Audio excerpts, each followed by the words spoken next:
Wherever you go, whatever you do, throw a little attitude. Omax, Vest and Briefs.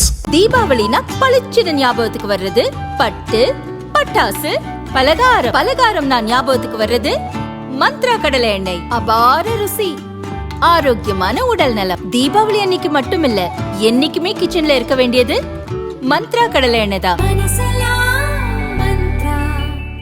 Babur மசூதியை அரசு பணத்தில் கட்டுவதற்கு முன்னாள் பிரதமர் நேரு திட்டமிட்டார் என்றும், சர்தார் வல்லபாய் பட்டேல் அதை கடுமையாக எதிர்த்தார் என்றும் ராணுவ அமைச்சர் ராஜ்நாத் சிங் அண்மையில் குற்றம் சாட்டியிருந்தார்.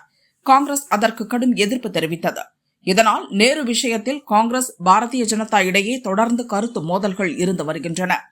இந்நிலையில் காங்கிரஸ் எம்பி சசி தரூர், நேரு முடிவுகளில் தவறுகள் இருக்கலாம், ஆனால் அனைத்துக்கும் அவர்தான் காரணம் என்று சொல்ல முடியாது என தெரிவித்துள்ளார்.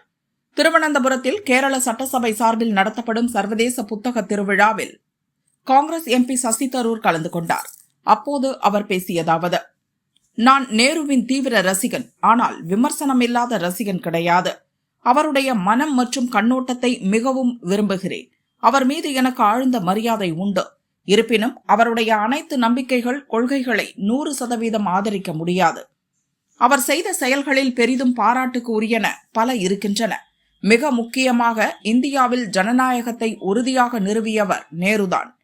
மோடி அரசாங்கம் ஜனநாயகத்துக்கு விரோதி என சொல்ல மாட்டேன், ஆனால் அவர்கள் நிச்சயமாக நேரு விரோதிகள். நேருவை அவர்கள் ஒரு வசதியான பலிகடாவாக மாற்றிவிட்டனர். சில விஷயங்களில் அவர்களுடைய விமர்சனங்களுக்கு அடிப்படை இருக்கலாம். உதாரணத்துக்கு 1962 ஆண்டில் சீனாவுக்கு எதிரான போரில் ஏற்பட்ட தோல்விக்கு நேருவின் சில முடிவுகளும் கூட கொஞ்சம் காரணமாக இருக்கலாம்.